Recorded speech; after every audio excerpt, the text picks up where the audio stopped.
under the banner of the arts at the church as you experience part of the Lilly Grant we received together for sabbatical time. As for me, I'm going to go chasing back in my life as far as I can. A friend bought a farm close to where I grew up, and Lynn has promised to take me back to some childhood places.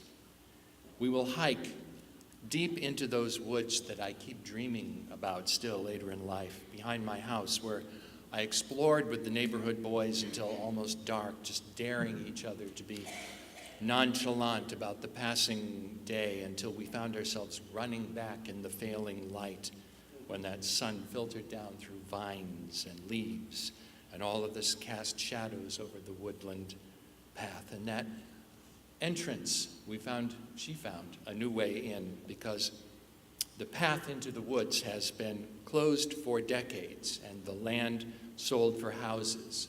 And I suspect that the owners don't know the symbolism that has been imbued upon them. They are now the trolls at the bridge, keeping everyone from entering, what they call trespassing.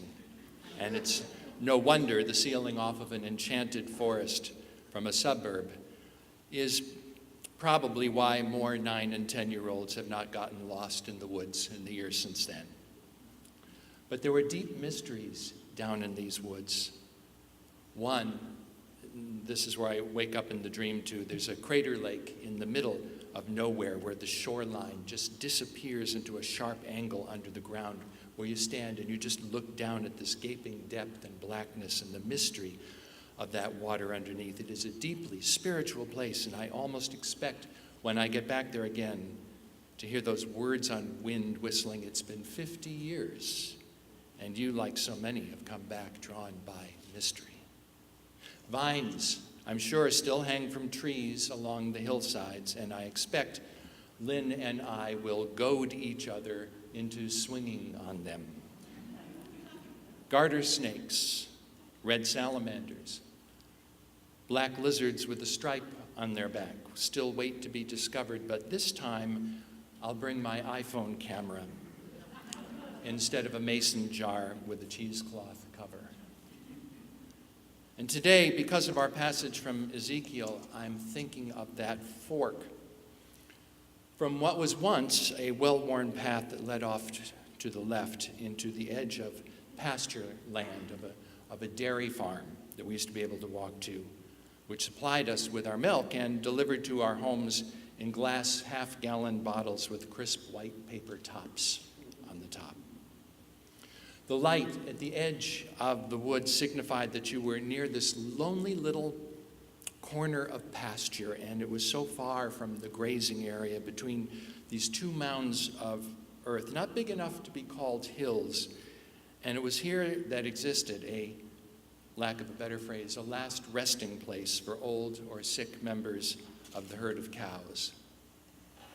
And quiet, except for the persisting buzzing of those flies that only upstate New York knows how to breed. This small bovine boot hill used to fill us boys with awe. Bones after bones, lying in approximately the shape of the last long sleep each of these animals would have settled down to take, willing or otherwise. This particular part I don't think is a part of the childhood memory lane I need to share with Lynn, but in my own recollection, a quarter acre or so of sleeping bones is something that stands out. It says finality, mortality, trepidation. These bones, like ours, one day would not stir again. They told us as much staring up through these cavities in their skulls. This was a patch of ground that felt almost consecrated to being the place where there was an absolute absence of future. And where no future can be seen, no hope can stir. And I think that's why it used to scare us so much to be there, although it would not stop us, boys, from daring to stand here together again on another day. And although the topic is more serious and the actual toll of human deaths is greater, Ezekiel speaks in these scriptures of a time that seemed to be there without future and without hope. These residents of Old Jerusalem, they'd been captured, they'd been taken into exile in Babylon, where they served those who in turn offered different gods in unfamiliar ways. Craig Barnes, writing in Christian Century, says they were free, those exiles, those people brought away from their lands. They were free to marry, they could build homes, they could plant crops, they could exchange goods. Some became quite wealthy. They were also free to assemble and elect leaders, and they were able to worship. But the Hebrews had a hard time worshiping in exile because they never got over the destruction of their holy city and temple in Zion. They were not where they wanted to be or where they were supposed to be. And so they lived with a sadness that just ran down through their bones. And as the old prophet said, they refused to sing the Lord's song in a foreign land. Like the exiles in Babylon, I think that we try to numb our spiritual pain by making life more comfortable. We work hard. We collect a lot of things. We buy houses, we plant our roots, we live quiet, and we try to make Babylon as nice as we can. But however nicely we decorate it, Babylon is still not our home. And the day we deaden our longing for a greater purpose and meaning for our lives is the day that we spiritually die. And then the rest of us begins to die slowly from the inside out. Eventually, things got so cozy for the Hebrew exiles that even after they were encouraged to go back to Jerusalem, most of them didn't want to go back. The old dream of living in a place that once promised future and hope had died, buried under piles of coping devices. And that's when we hear the story today about how Spirit just grabbed hold of his prophet Ezekiel and took him to a valley filled with dry bones and asked him to preach to the bones. And when he did, the story says the Spirit would breathe a new life into him and they would live. And so the story is about finding room for hope in our lives. Finding room for hope for our country and for our world. And with hope, being able to bring ourselves and all that goes with it and all around us back to life. Walter Brueggemann says, hope proclaims that the way things appear is precarious, so we dare not absolutize the present. Don't take it too seriously, he says. Don't bank on today because it will not last. And thus hope is something that is revolutionary.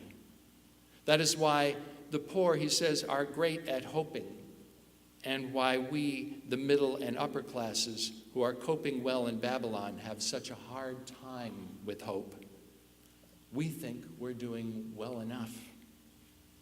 Our only worry is that we will lose ground just a little bit tomorrow. But if we turn against tomorrow, we turn our back on hope.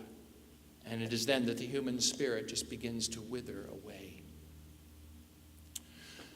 The story of the raising of Lazarus is a long one. We've had long readings during Lent, and so I've reduced it. Maybe I've done a little too much, but if you picture this longer story, it's striking to realize that the actual sign Jesus performs just takes 2 verses of the story. And maybe that's because what matters most isn't the sign, but rather his interpretation of it and our response to it. And here's the crux of the story. Lazarus dies, Lazarus is raised. But Lazarus will die again. And the community, empowered to unbind itself and set itself loose, will endure.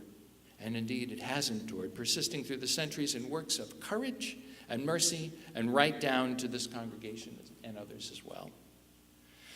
Author Craig Barnes asked, why does the church keep pouring out its little cup of water into the West Bank and into Palestine and the Sudan and other desperate places of the world where hope has run dry?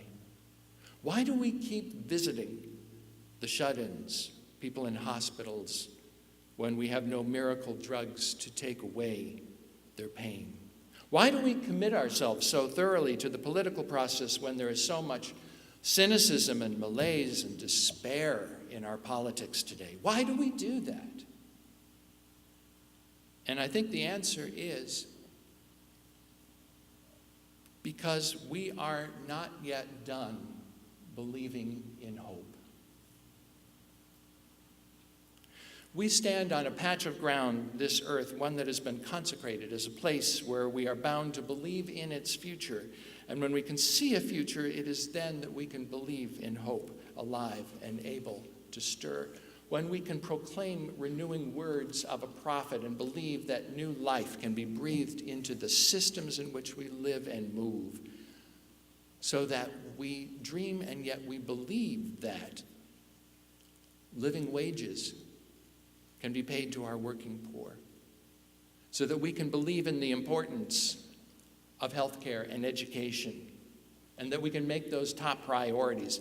When we believe that glass ceilings of any kind must be broken and people have equal access to equal pay without regard to gender or class or race or any of the isms that cause a false multi-tiered system to continue to exist.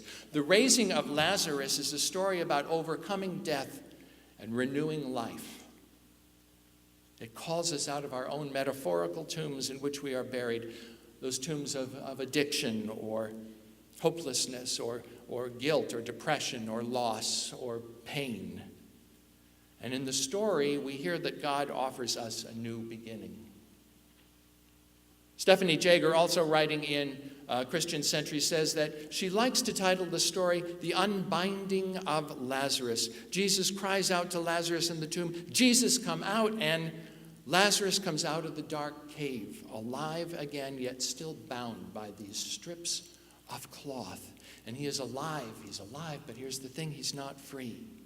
He's not freed until his family and his friends follow Jesus' instructions to unbind him and let him go. And so the story of Lazarus doesn't just reveal God's power to renew, it reveals our own power, the power that we have, the power that you have within you right now, the power to participate in the unbinding of our brothers and our sisters. And so we will take our stand beside Ezekiel. We will proclaim hope to the dry bones. Thus says the Lord, I will cause breath to enter you, and you shall live. You will live. You who gave up on hope, who gave up on dreaming, you who have settled for a comfortable routine of life, a comfortable routine of work and bills and dirty laundry. You who think that your best years are behind you. You that think that others have forgotten completely about your life. And to those we say, arise. And arise from the heap of discarded dreams. Arise to discover that you have lived one more day to feel creation and community breathing life back into you. Arise to live with the magnificent hope, because the world is dying for you to believe otherwise. But we stand on this patch of ground, wherever it is. It's a patch of ground that has been consecrated as a place where we stand to believe in our own futures. And where we see a future, that's when we feel the presence of hope. Amen. This is an open table. Whoever you are and wherever you are in life, you are welcome here.